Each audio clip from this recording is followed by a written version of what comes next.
Deja Vu U.S. military base in Manta, Equi. Introduction. Ecuador is currently preparing for the arrival of U.S. forces to combat powerful drug cartels and gangs.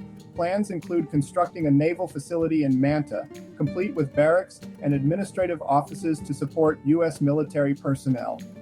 Ecuadorian President Daniel Noboa has openly invited foreign troops, including U.S. Special Forces, to assist in addressing the escalating violence caused by international narco-terrorist groups. 2. This initiative has sparked debates, with critics raising concerns about Ecuador's sovereignty and environmental impact, particularly regarding the Galapagos Islands, which have also been open to U.S. military operations. Noboa's government is working to overturn constitutional prohibitions on foreign military bases to facilitate these efforts. 2. Additionally, Noboa has sought military support from other countries, including Brazil and European nations, to join the fight against gangs. The construction of the naval facility in Manta reflects Ecuador's urgency in securing international assistance. 2. Noboa's efforts are heavily tied to the upcoming presidential runoff election, where his stance on foreign military presence is a key point of contention. U.S. Maritime Drug Enforcement. Combating drug trafficking and organized crime in maritime regions. President Daniel Noboa has positioned the U.S. military as a key ally in Ecuador's battle against drug trafficking and organized crime, particularly on the high seas. Ecuador's geographic location makes it a strategic transit point for drug cartels shipping narcotics to North America and Europe. Its Pacific coastline has become a hotspot for maritime trafficking, as cartels increasingly use fishing vessels and semi-submersible submarines to evade detection. Noboa is also asking for help from others. He has asked Brazil, Peru, Colombia, and other nations in the area. Since the United States is located so far from their homeland, he wants to build a base because the other nations are located on their borders. Now, the opposition candidate, Luisa Gonzalez of the Citizens Revolution Party, is opposed to any outside help. She believes it endangers the sovereignty of the nation. She believes it subjugates Ecuador to a stronger nation. She also feels that the help is going to come at a high price. The last time the U.S. personnel were exempt from the law. Noboa's outreach to neighboring countries like Brazil, Peru, and Colombia highlights his recognition of the regional nature of the drug trafficking problem. By involving these nations, he's aiming to create a united front against cartels, leveraging their proximity and shared interests. The U.S., despite its distance, brings unmatched resources and expertise, which is why Noboa sees the need for a dedicated base to maximize their effectiveness. Ecuador's security reforms under President Daniel Noboa are multifaceted and have sparked significant debate. Here's a deeper dive into the key aspects. Foreign military bases. Noboa has proposed reintroducing foreign military bases, reversing a constitutional ban from Rafael Correa's presidency.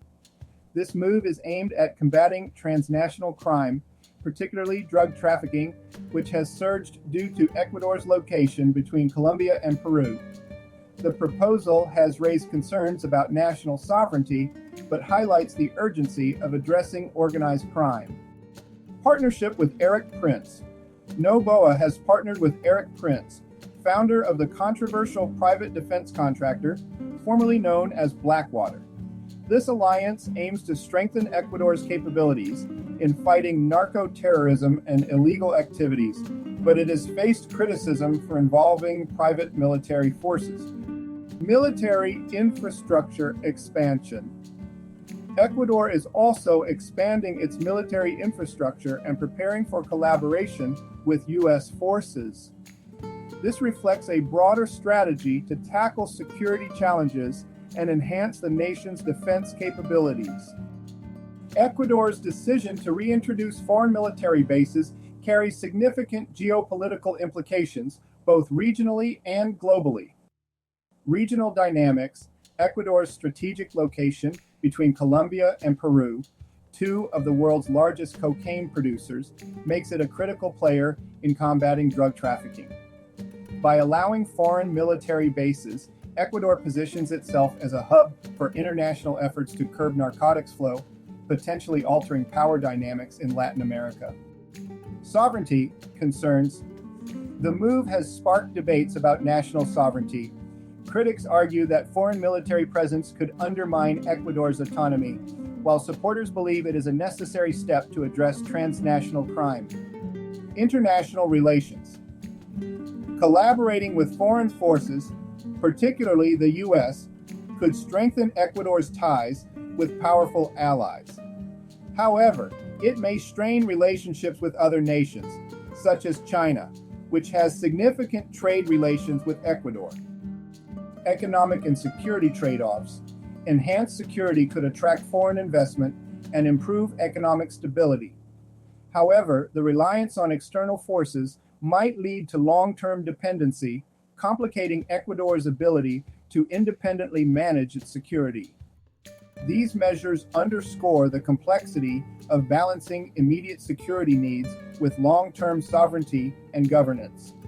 Would you like to explore the geopolitical implications of these reforms or compare them to Haiti's situation? L. On the other hand, Luisa Gonzalez's opposition underscores the tension between immediate security needs and long-term sovereignty concerns. Her argument that foreign assistance could subjugate Ecuador to stronger nations resonates with those wary of external influence. The exemption of U.S. personnel from local laws during their previous presence adds weight to her concerns, as it raises questions about accountability and fairness. The inclusion of U.S. Special Forces and naval patrols aims to disrupt these illicit routes. U.S. forces, equipped with advanced surveillance technology and specialized training, would bolster Ecuador's capabilities to intercept shipments, arrest traffickers, and dismantle criminal networks operating in maritime areas. These efforts are expected to complement Ecuador's own limited naval resources, which have struggled to maintain consistent patrols due to funding and logistical challenges. Comparing the difficulties of Haiti and Ecuador, Haiti disbanded its military in 1995 due to concerns over political instability and human rights abuses. The Haitian National Police became the primary security force, but it has struggled to address escalating gang violence and societal infiltration. International assistance. Haiti relies heavily on international forces such as the United Nations-backed mission led by Kenyan personnel. However, logistical and funding challenges have limited the effectiveness of these efforts. Reinstatement discussions. Recent talks about reinstating the military reflect the urgency of addressing national security concerns. However, concrete plans remain pending, with the focus still on strengthening the police. Ecuador. Foreign military bases. Ecuador will need to reverse a constitutional ban on foreign military bases to combat transnational crime, particularly drug trafficking. This move has sparked debates about sovereignty and dependency. Private military partnerships. Ecuador has partnered with Eric Prince, founder of Blackwater, to strengthen its capabilities against organized crime. This controversial alliance has raised concerns about the use of private forces. Geopolitical strategy. Ecuador's strategic location between Colombia and Peru makes it a critical player in international efforts to curb narcotics flow. Collaborating with U.S. forces and expanding military infrastructure reflects its proactive approach. Comparison. Security challenges. Both nations face severe security threats, gang violence in Haiti and narco-terrorism in Ecuador.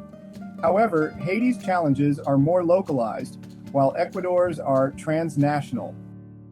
Military role. Haiti debates reinstating its military, while Ecuador actively expands its military infrastructure and partnerships. International involvement. Haiti relies on international forces for direct intervention, whereas Ecuador seeks strategic alliances and foreign bases to bolster its own capabilities. These differences highlight the unique paths each country is taking to address their security crises.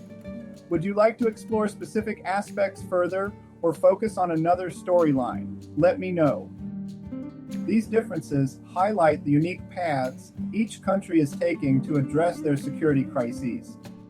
The proposed naval facility in Manta The new naval facility in Manta is central to President Noboa's strategy for combating transnational crime. This project includes constructing barracks, administrative offices, and infrastructure to support U.S. personnel stationed in Ecuador.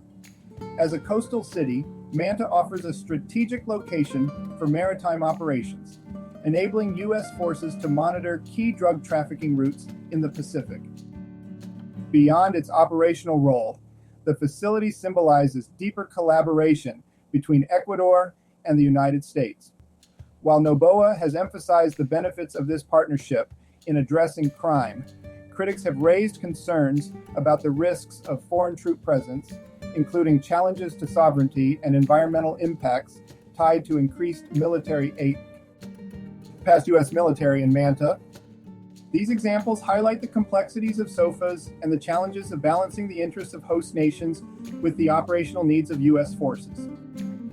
The recorded evidence of the U.S.-Ecuador SOFA complications are as follows. CNN and People's Dispatch. Reports confirm that the U.S. military's previous presence in Manta included privileges such as immunity from local laws, tax exemptions, and unrestricted movement for personnel and equipment. These privileges were criticized for undermining Ecuador's sovereignty and accountability. El Universo, the 1999 agreement for the Manta base, allowed U.S. forces to conduct anti-drug operations, but exempted them from Ecuadorian civil law. This exemption, along with the rent-free use of the base, sparked significant opposition, leading to its closure in 2009 under President Rafael Correa. 3. Universidad de Guayaquil.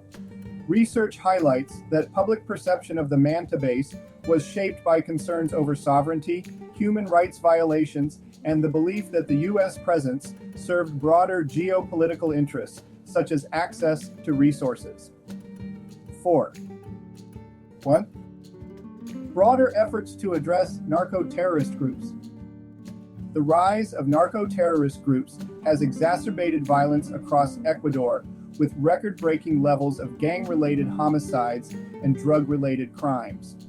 Noboa's invitation to the U.S. military is part of a broader attempt to reverse this trend. He has also sought assistance from other nations, including Brazil and European allies, signaling an urgent need for international support. By framing this cooperation as necessary to secure Ecuador's safety and stability, Noboa is signaling to his electorate that he is taking decisive action.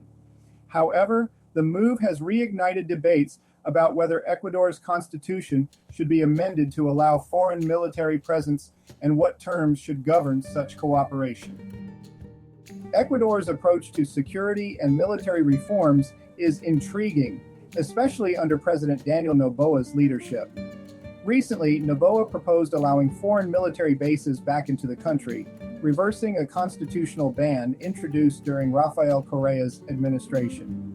This move is aimed at combating transnational crime, particularly drug trafficking, which has surged in Ecuador due to its strategic location between Colombia and Peru. 1. Additionally, Noboa has partnered with Eric Prince, founder of the controversial private defense contractor formerly known as Blackwater, to strengthen Ecuador's capabilities in fighting organized crime. This partnership has sparked debates about the use of private military forces and their implications for national sovereignty. Ecuador is also expanding its military infrastructure and preparing for collaboration with U.S. forces to address security challenges. These efforts reflect the urgency of tackling narco-terrorism and illegal activities that threaten the nation's stability. Debates about sovereignty and cooperation terms. While Noboa's plan garners support from those desperate to see an end to violence, opponents argue that relying on foreign military forces could undermine Ecuador's sovereignty. This debate is further complicated by concerns over what Ecuador might offer in return for U.S. assistance, such as concessions on natural resources, trade agreements, or tariffs. Sovereignty is a crucial and multifaceted concept, especially in the context of foreign military presence and international cooperation. Here's an expanded and detailed analysis. Sovereignty in Ecuador's debate. The debate over sovereignty in Ecuador reflects the broader challenges faced by nations balancing national security with external assistance. While President Noboa's plan to host U.S. military forces garners support for its potential to curb violence, opponents argue that it could erode Ecuador's independence in several ways. National autonomy versus dependency. Pros: hosting foreign military forces might enhance Ecuador's capacity to combat organized crime and narco-terrorism, areas where domestic resources may fall short. International expertise, training, and advanced technology can be invaluable in addressing these threats. Cons: critics fear that reliance on U.S. forces may create a long-term dependency, reducing Ecuador's ability to independently manage its security. Over time, this could weaken Ecuador's control over its defense policies. Resource concessions. There are concerns about what Ecuador might offer in return for U.S. assistance, such as concessions on natural resources, oil, minerals, etc., favorable trade agreements, or reduced tariffs. These could benefit foreign entities disproportionately, raising questions about equitable outcomes for Ecuador's economy. Historical examples, e.g., oil concessions or infrastructure deals in Latin America, highlight the risks of unequal partnerships that may prioritize foreign interests over local development. Jurisdictional control. Sovereignty debates often center on legal jurisdiction over crimes committed by foreign personnel. If U.S. forces are exempt from Ecuadorian civil law, as they were during their previous presence in Manta, it could undermine the nation's judicial authority and raise accountability concerns. Striking a balance between operational efficiency for foreign troops and respecting Ecuadorian law is essential to maintaining sovereignty and public trust. Environmental impacts. Increased military activity in sensitive coastal areas like Manta could lead to environmental degradation, such as pollution or habitat destruction. Critics argue that Ecuador should retain the authority to regulate and mitigate these impacts, ensuring long-term sustainability. Public sentiment and national identity. Opponents of Noboa's plan often express concerns about the symbolic loss of sovereignty. Allowing foreign military bases can be perceived as compromising national identity and pride, particularly in countries with a history of colonialism or foreign intervention. Public protests and political opposition, such as from figures like Luisa Gonzalez, reflect these deeper concerns. Lessons from other nations. Ecuador's sovereignty concerns are not unique. Similar debates have occurred worldwide. Japan. The U.S.-Japan SOFA has faced criticism over jurisdictional issues and environmental impacts, particularly in Okinawa. Efforts to address these concerns include bilateral negotiations and local engagement. South Korea. Public protests against U.S. bases highlight tensions over jurisdiction and environmental cleanup responsibilities. Recent revisions aim to improve transparency and accountability. Philippines.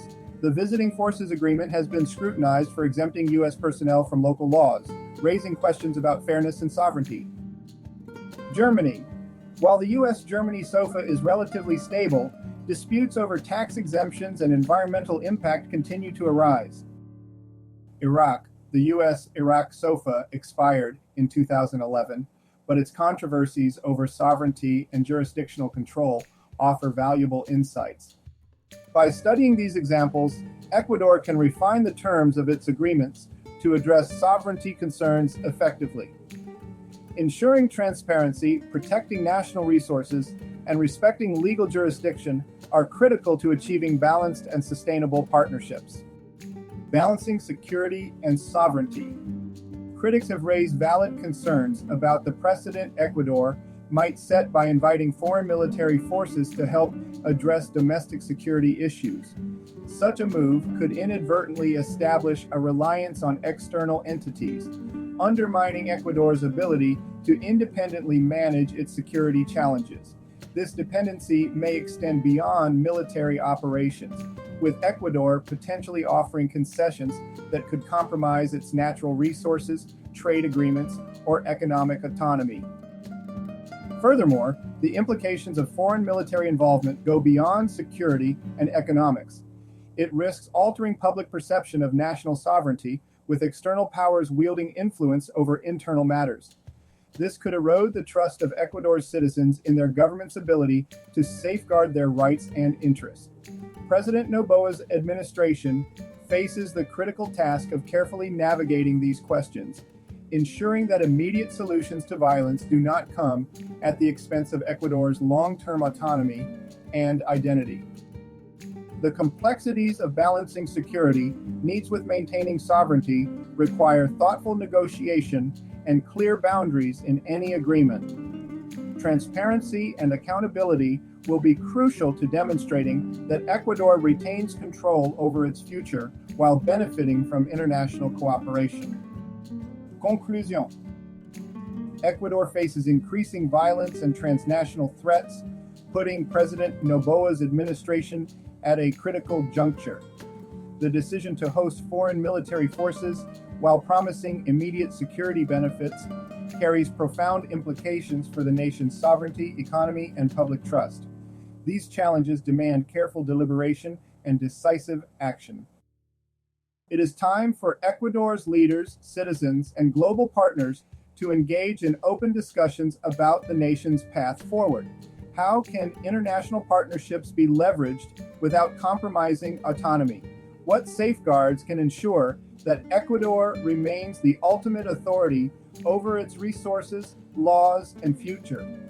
These questions lie at the heart of the nation's identity and security. As the story of Ecuador unfolds, it serves as a powerful reminder that sovereignty is both a privilege and a responsibility. Follow me at my main podcast channel at www.youtube.com/@DanielJohnson1965 -W1J